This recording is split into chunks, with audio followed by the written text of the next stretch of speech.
Welcome to Own It, the podcast where we talk to real estate thought leaders about embracing your strengths, taking your career to new heights, and owning your future.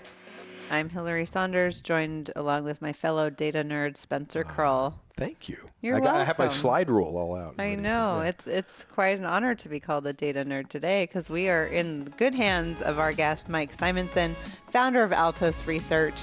Thank you so much for joining us and demystifying data for all of our listeners. It's great to be here with you both. This is wonderful. So you are the founder of Altos Research, but your journey into research did not begin with real estate, as did almost everyone's journey in real estate. Where did it begin? So I am a longtime software guy at Silicon Valley Software and did data software for a decade, different kinds of data software like networking software and security stuff, like there's a billion packets on the network and which are the bad ones. And I happened to fall into real estate from just like personal need and I was just building data for my local market so I could understand what was happening. I had in Silicon Valley in 2001, bought a house with my wife at the time, and that's two bubbles ago, right?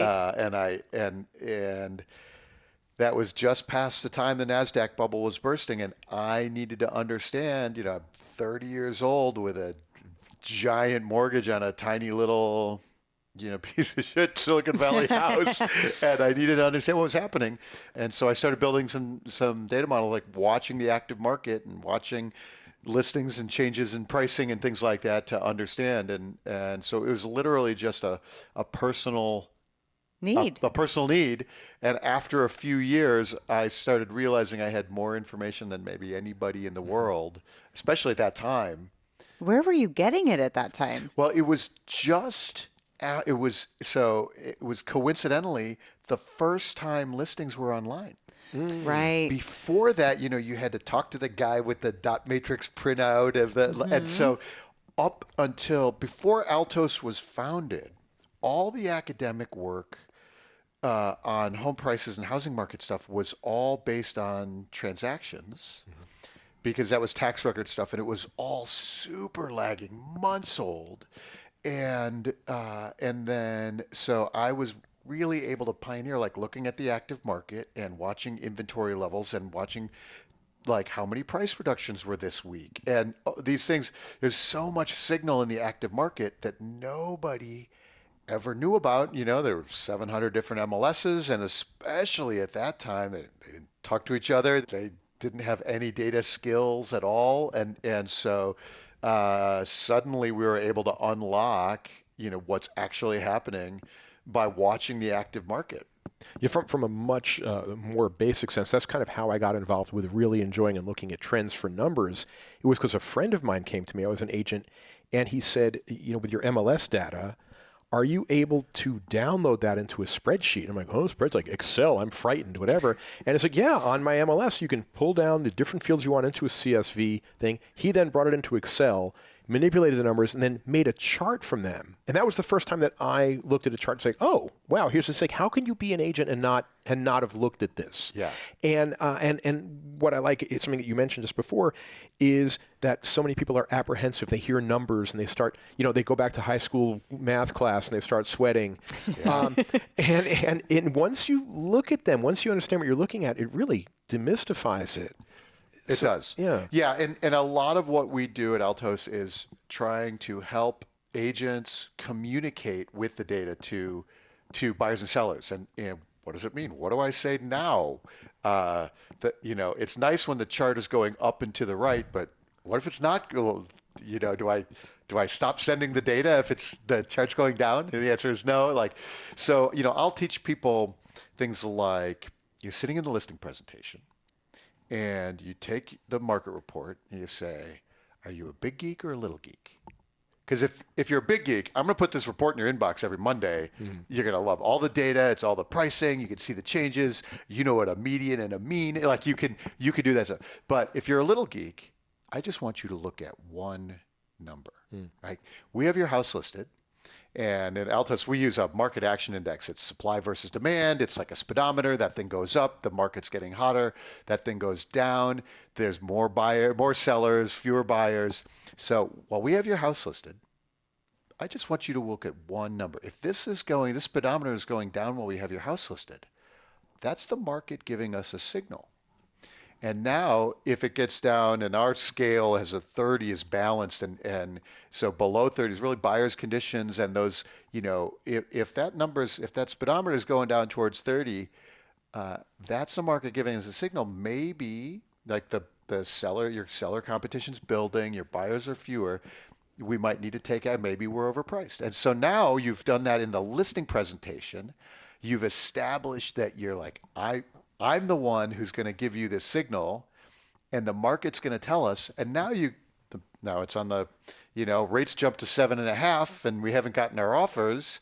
Now you get a call from the seller who says, Hillary, I've been watching this number. Maybe we should do a price reduction. And it's coming from them. It's their idea. Can I tell you something? No, I'm really sorry. I'm going to call BS on this. A seller calls and says, I want to do a price reduction. I'm sorry. I don't know what fantasy world you're living in. No. I mean, there was a store in New York where they used to say, an educated consumer is our best customer. Yep. Cy Sims. And that's exactly, I think, that is so true. If you can get a seller, you show them the numbers. They can't argue with it. Yeah. My observation over the years is, the best agents know the numbers in their bones. They're like, that's overpriced. But the differentiation is being able to communicate that. And it's not just like, trust me, that's overpriced, but here, let's have it in your inbox. Here, let me show you, we'll do things in the Altos data. Like we have every zip, city, every market in the country in 4 price range segments. The high end of the market may be behaving differently from the low end. Right, so there's 4 price range segments, and so you get the buyer who's like, oh, I'm watching everything's price reduction sitting around the market, and so I'm going to lowball this one. And you say, well, in your price range, like you can see in your price range, it's 14 days on market. Like if we want this house, we got to make an offer now. And so like communicating as opposed to being like, well, of course you want me to make an offer, right? Like, be the agent, right? It's better for you. It's better for you. So that's what the data actually shows us. Like that's the power in communicating with the data. I think it's part transparency too, right? There, as you said, back when you started going down this path for your own reasons, the average consumer didn't have access unless they wanted to spend hours on like Zillow, which was, a lagging indicator based on closed data and not being able to see trends. So what birthed the idea to create Altos to share this with the broader population? So the idea was actually pre-Zillow. It existed before Zillow. So I would see the newspaper and they would do like home price changes, right? And they would get data from First American or a title company or something like that. And I remember in my town in Los Altos, California, they had the zip codes and some are red and some are green, some are up and some are down. Mm-hmm. And the part of town that we were in, it had said, 0. And it's like no transactions. Mm-hmm. Yeah. And I was like, there's 60 homes on the market. I can tell you exactly what's happening right now. And so I was like, everybody is stuck in this old world. And so this was like 2004, 2005. In that period, so think about that time, 2004 and 5, like the U.S. housing market is booming. Mm-hmm. But Silicon Valley was just coming out of the dot-com crash.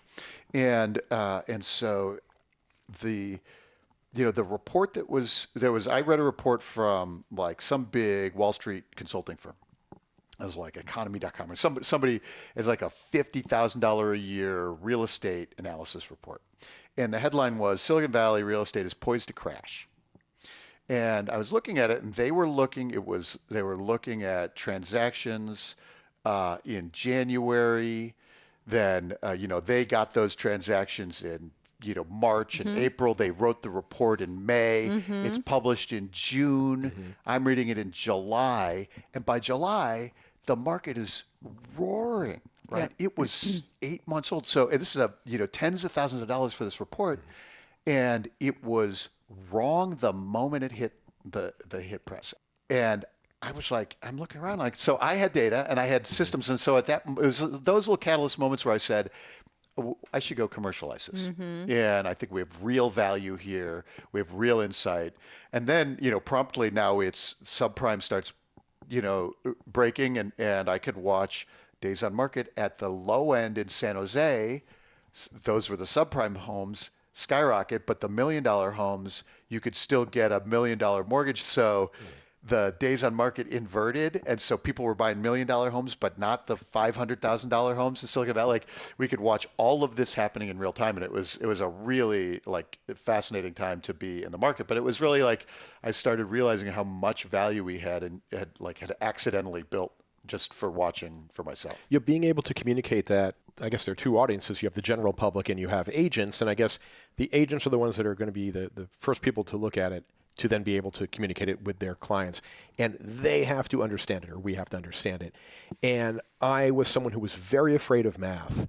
And I love the fact that you have it as a speedometer, or some meter. Because when you just have a number, I have no idea what to make of that. But when I can see where it is in the chart, how did you always do it in that format, or did you I stole a few things from previous, conceptually from previous Silicon Valley data companies that had done, for example, using the speedometer. Like in the Altos data, we do everything weekly. And so traditional housing data is monthly and it's lagging. And so you get these step functions in there. And so the frequency of that was those were things that I was able to steal. And so creating the speedometer, turning it into a at a glance measure, this thing goes up, that's the market heating up. This thing goes down. Those were all things that I had borrowed from people smarter than me along the way, going, that's a good way to present data, communicate with the data. The 4 price range segments, that's a good way, to communicate with the data. And, at the time there was people would do luxury data. Luxury is anything over $500,000, and, and so they would do it. I was going to say, tells you how long ago that was. But even now it's even $1 million in Silicon Valley compared to Boise is, but every market has 4 segments, right? So you can find the high end versus the low end of every market. So we set up our data that way, which was a new way in real estate to go look at things. Yeah. As you're building out Altos and you're going across the country, how did you handle, or what did you do when you met markets who were not as tech savvy as others, and maybe it was harder to mine the data? Yeah, so it was just at that time when everybody's realizing, and so there were some that were slower than others to communicate, to get data, for have it be transparent and available and do the work that we could do. But it's more, of course, on the customer side, the agent side, how are people consuming the data?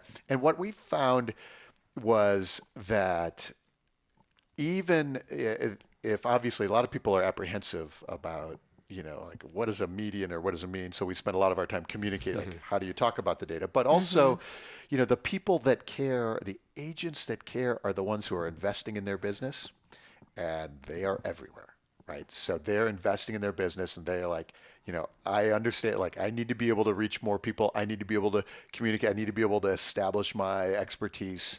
And so we had some resistance along the way, with folks who were I can do my data myself, and great. I could change the oil in my car too, but I don't, And so sometimes those are our best customers, and sometimes those are yep, great. Go, knock yourself out and do that data yourself. And you have really some agents have been in the business for a long time and have established the data they like to share with their folks, and those are all terrific. I have a friend who's a stockbroker, and a conversation I've learned not to have with him is looking at the market and saying, hey, why did this happen today? Yeah. And he said, why? The same reason something different is going to happen tomorrow. I don't know. Yeah. And so, but people always try to have the answer as to why, right? Because they need to sound smart.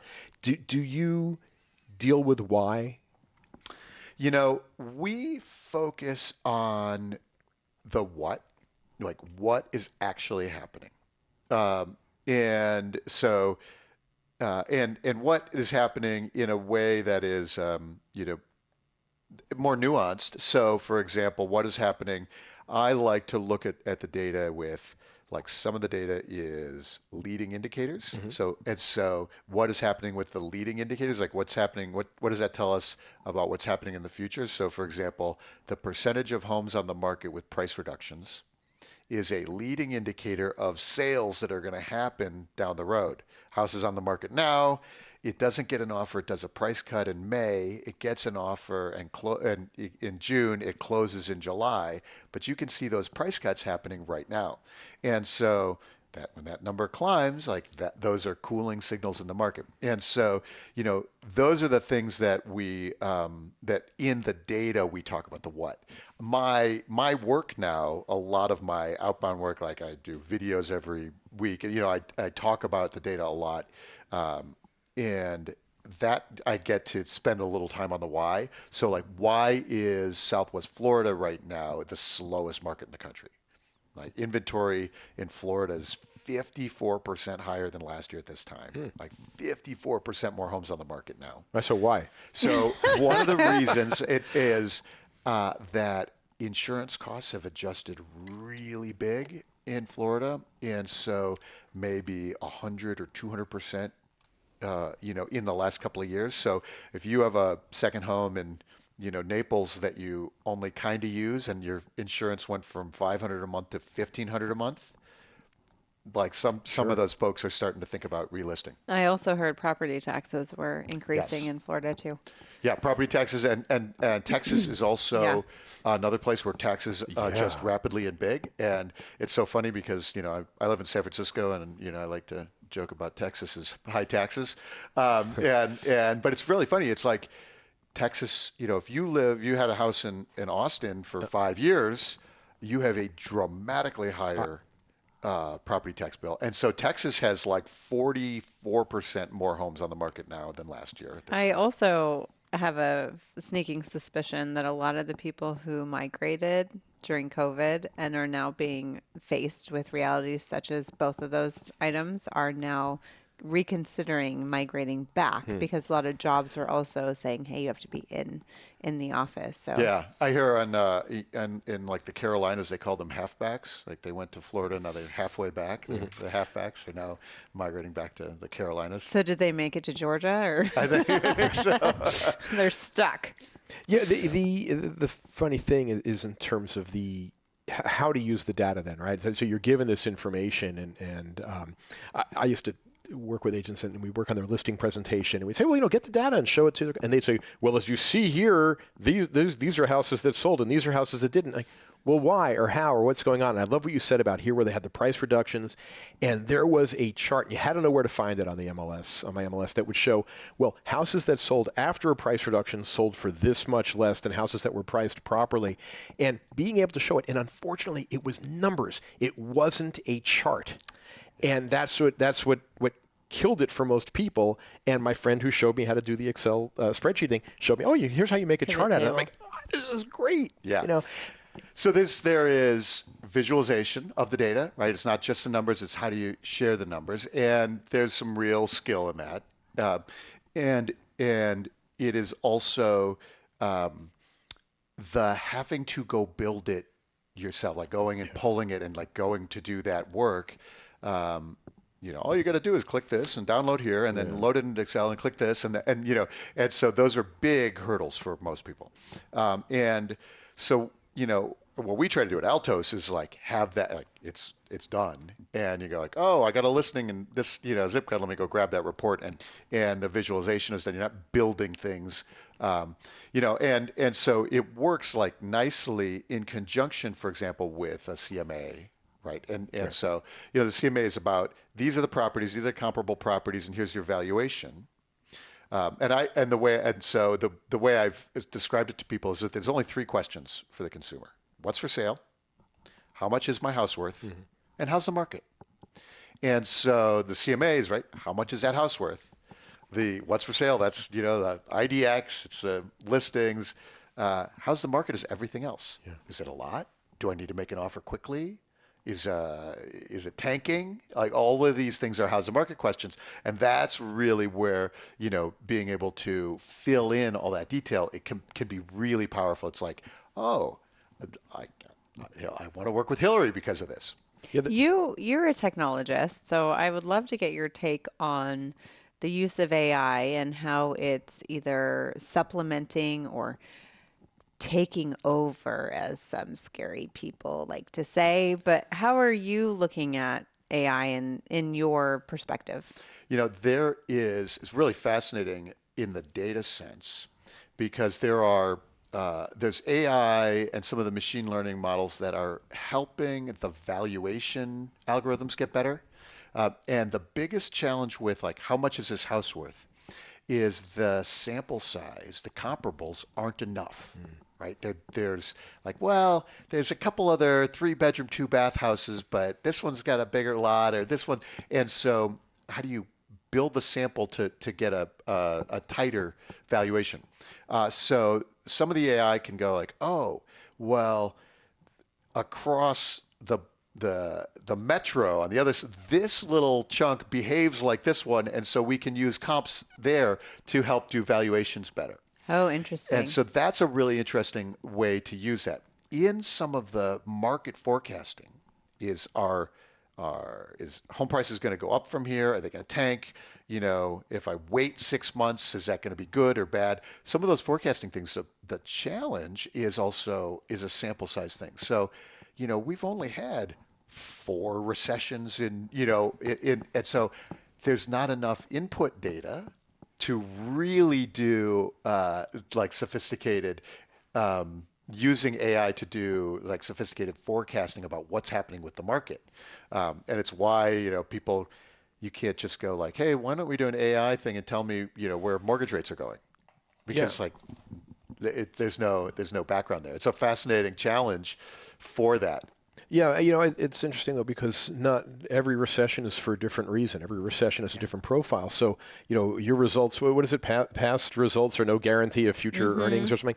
And it's just so true. And we, with the pandemic, so many people were talking about 2008 and saying, well, here's what's going to happen.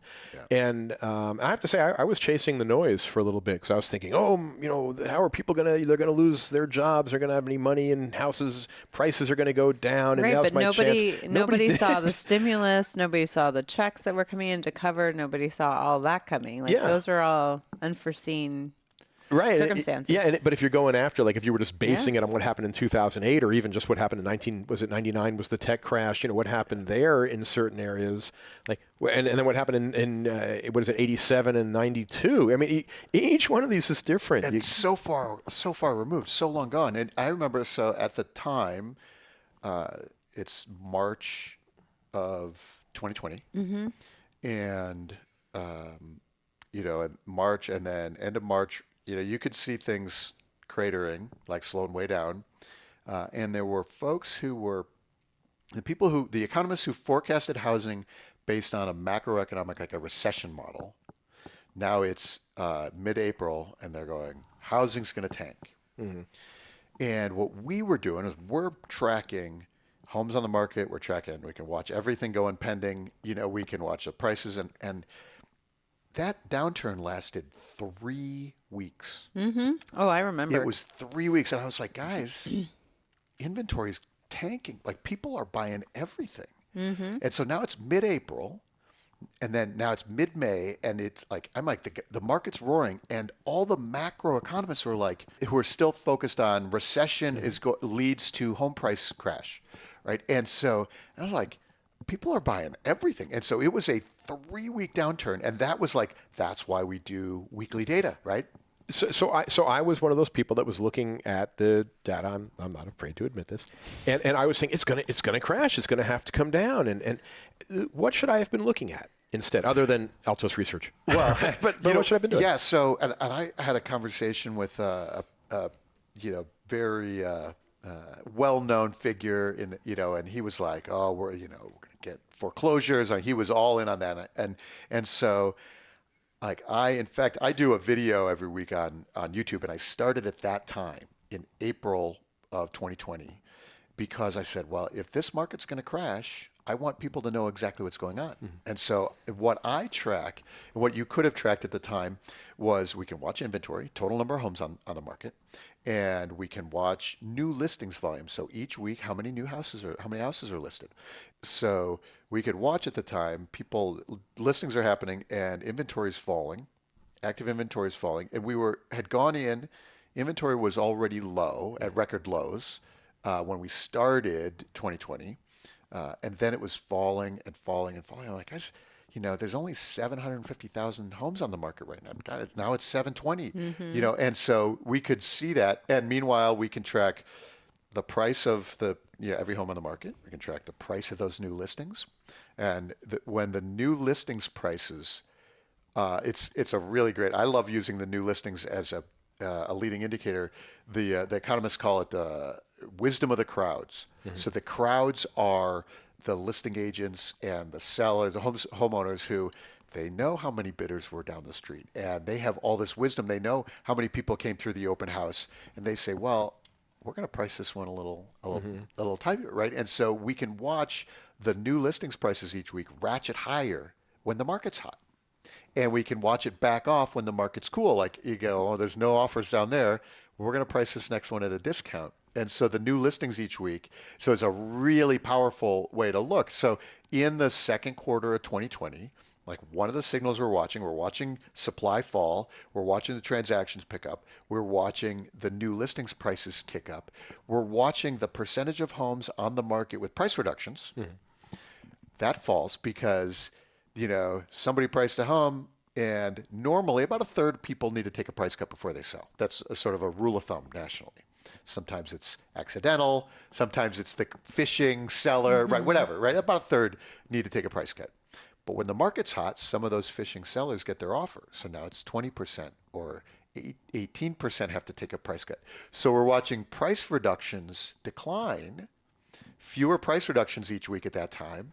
I'm like, there's price support, mm-hmm. there's buyer. It's like we could see it, and so it was 3 weeks, and then it took 3 weeks down, and then it was 2 more weeks, and by week 5, prices had climbed back over the previous level, and it was already on its way up. Yeah, on one thing you just mentioned, which is getting data from like open houses, how many interested parties are coming through, how many offers you're getting. Are you tracking on that nuance, or is that just you being tuned into your local market? Yeah, so I don't track that per se. We don't track at Altos. We don't track like people at open houses or stuff like that. But when you, as a listing agent, go to list a house, how many people, that one got 20 offers. But wouldn't it be interesting if there was a way to create a community to enter that themselves voluntarily and say, hey, this week we had 5, you don't have to give all the details, just we had 5 offers on this listing, or we had none. And that would be like super interesting. Yes, it would be. It absolutely would be. And you share it a little bit, you kind of know in your neighborhood, you're connected in with it. And so that signal shows up when you as a listing agent go to list the next house because you have a recommendation. We went from multiple offers in February of 22 to none in April. And so, you feel that. Yeah, I was shocked to find out that there are some MLSs where you have to input what the concession was, right? So you sold for $1.3 million, but you had a $40,000 concession for.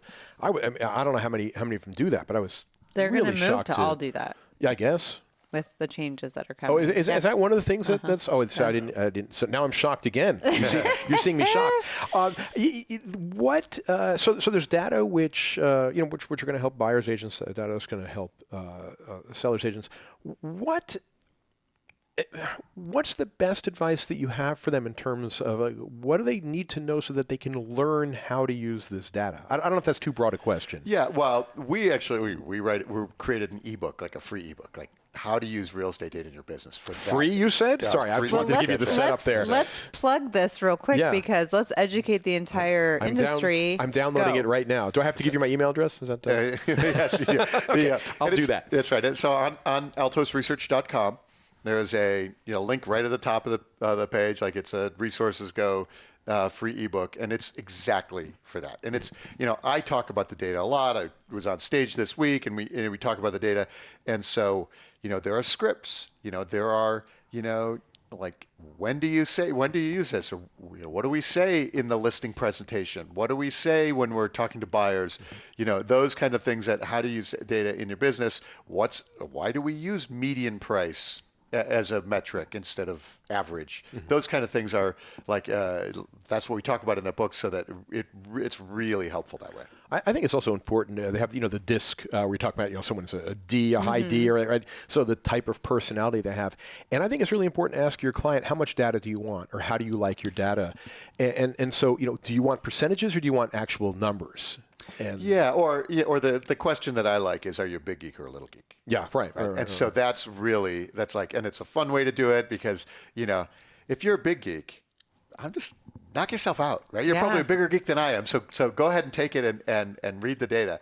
And I'm going to send you a bunch of stuff. And you like to find the patterns yourself. If you're a little geek, then I'm going to point you to a few key areas. One thing which I haven't really heard you talk about is mortgage rates. And that. So obviously, I'm assuming that you're tracking those, certainly.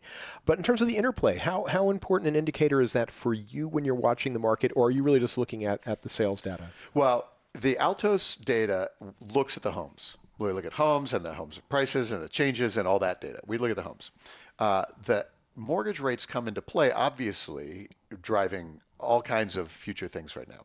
And I think the biggest message that I've been trying to communicate with folks recently is maybe counterintuitive, which is, it turns out that we're in this world, rates are 7.5 or whatever, and we think as soon as rates fall, things get better. And in our observation, what we want is more inventory. Inventory is growing, and higher rates create more inventory.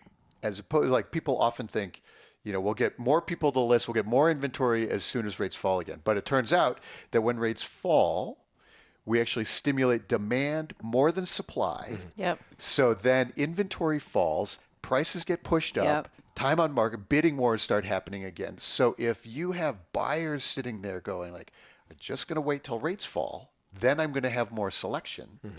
Like the opposite is true. Yeah. Right. And so that's the interesting thing there. And so, for example, right now, we're 2 years into rising rates. We have active inventory of unsold homes on the market. It's 31% more than last year at this time. It's 100% more than 2 years ago at this time. And so we're 2 years into rising rates, 2 years into increasing inventory. And so that's really the insight I've been trying to communicate with folks, especially because we have so many folks sitting on the sidelines. And affordability-wise, rates are higher. Those payments are higher. Like you may have to wait until rates fall for affordability. But just keep in mind that when rates fall, everything doesn't suddenly get easy. Right. It actually gets harder. Yeah, the counterintuitive part of that, which I love, is similar to when people were saying, well, I don't want to list during the holidays, so I'm going to pull it off the market. And I would say to them, well, do you want to be one of 50 houses on the market, or do you want to be one of 4? Right? Like, why take it off during the holidays? Yeah, there's someone that has to buy in December, and you can be the house. So I think it's interesting. Same. Yeah, and so like I said, obviously, like mortgage rates are driving a bunch of things right now, and so the other observation on rates that I've been trying to help people see recently is that consumers are more sensitive to changes in rates than to the absolute levels. So if I'm shopping at 7.4 right now, and suddenly rates are 8, I stop. Yep. On the other hand, if I'm shopping at 7.4 and they're still there, now I know what I can afford, I know what it looks like, I know what my options are, and I take my action. So it's the change in rates, or likewise, if rates are 7.4 and now they drop to below 7, suddenly there's a whole bunch of other folks on the sidelines that are jumping in. And so, we in the industry still feel like 3% mortgages are there, right? We're anchored to 3%, but a home buyer is only anchored to a few weeks ago. That's fair. That's a good point. I think that is a good point. I do want to give a shout out to your YouTube channel and tell everybody where they can find it, because as you said, you started this, a while ago, and so there's a lot of historic episodes that I think they should get caught up on. Yeah. So where can they find that? So that's the Altos Research YouTube channel. It's youtube.com/Altos Research. Perfect. And we do a video every Monday, and I do a video every Monday. It's about 10, 15 minutes. Here's the national data. Here's what's happening. Here are the big trends. And then we do like a monthly webinar where we spend an hour on all the data, and that gets posted there as well. Oh, I love it. I'm from this data nerd to the other data nerds. I thank you, Mike, for joining us. This was an amazing conversation, and I look forward to seeing where Altos goes, and I'm a big fan. Great to be with you guys. Thanks. Thank you, and we'll see you on another episode of Own It.